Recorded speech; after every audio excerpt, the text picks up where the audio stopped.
आणि आता बघूयात एक मोठी बातमी। मुंब्रा बायपास परिसरामध्ये फॉरेन्सिक टीम दाखल झालेली आहे। फॉरेन्सिक टीम एन्काउंटर घटनास्थळी दाखल झालेली आहे।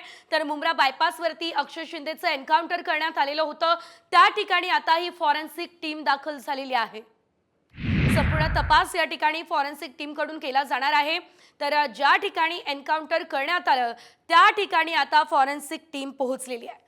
अधिकची अपडेट आपण घेऊयात आमचे प्रतिनिधी सूरज मसूरकर यांच्याकडून। सूरज, आपण आता बघू शकतोय फॉरेन्सिक टीम कडून पुढचा तपास केला जाणार आहे।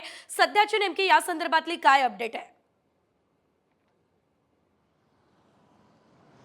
सेजल, ज्या ठिकाणी घटना घडली मुंब्रा बायपास हायवेवरती त्याच ठिकाणी फॉरेन्सिकची टीम जी आहे ती दाखल झालेली आहे। संपूर्ण घटनेचा तपास जो आहे ती फॉरेन्सिक टीम करत आहे। इकडचे स्थानिक रहिवासी असतील किंवा मग इतर कोणी जे इकडे राहणारे रहिवासी असतील त्यांच्याकडून देखील चौकशी केली जात आहे।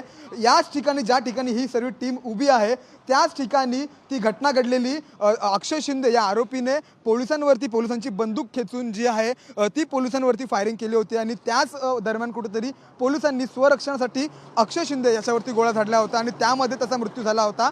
पोलिसांची जी व्हॅन होती आपण मगाशी पाहिली, ज्या व्हॅनचं मगाशी फॉरेन्सिक टेस्ट करण्यात आलं होतं, ती व्हॅन याच घटनास्थळी उभी होती आणि त्या व्हॅनमध्येच अक्षय शिंदे याच्यावरती गोळ्या झाडल्या गेल्या आणि त्यामध्ये त्याचा मृत्यू झाला, एन्काउंटर करण्यात आला होता। हीच ती जागा आहे त्या ठिकाणी संपूर्ण काल जी घटना घडली होती आणि त्याच ठिकाणी आता ही फॉरेन्सिकची टीम जी आहे ती या ठिकाणी पोहोचलेली आहे। घटनास्थळीचा पूर्णपणे तपास करत आहे, चौकशी करत आहे। आता तू सध्या पाहू शकतेस की 4-5 अधिकारी जे आहेत तसंच फॉरेन्सिक टीमचे एक्सपर्ट जे आहेत ते या ठिकाणी पोहोचलेले आहेत आणि संपूर्ण घटनेचा तपास या घटनास्थळी आता होत आहे। रहिवासी असतील त्यांना विचारतात की इथं काही आवाज वगैरे आला का, पोलीस किती होते, व्हॅन किती वाजता आली, ह्या संपूर्ण चौकशी आता ही जी फॉरेन्सिक टीम आहे आणि इतर पोलीस अधिकारी आहेत ते आता सेजल करत आहेत।